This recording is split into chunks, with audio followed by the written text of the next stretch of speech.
Liz Adams, this has been a fairly disastrous night so far for the Liberal Democrats. It's now 1:30 in the morning and it's looking fairly bleak.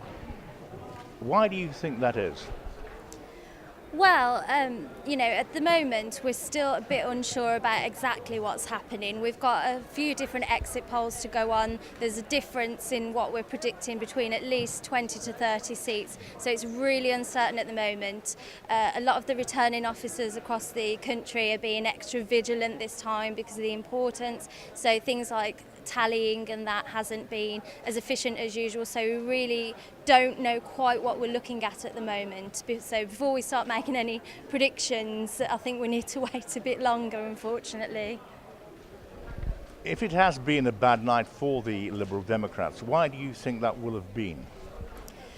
Well, I think, it's been a remarkable 5 years. The country has had its first peacetime coalition since I know, so I think it's just sort of getting used to that kind of politics. It will be interesting to see what happens tonight, because if there is a coalition without the Liberal Democrats, it will be interesting to see then how those parties fare and how they explain themselves if they are not able to deliver on all of their manifestos.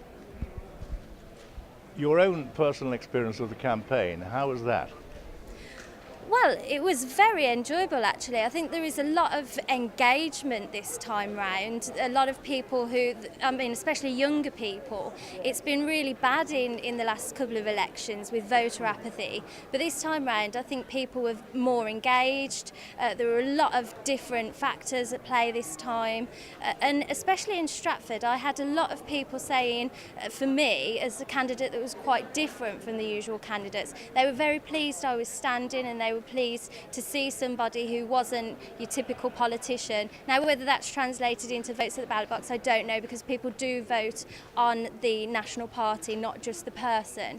But certainly I've had a very positive experience. Whatever happens tonight, do you see yourself having a future in politics?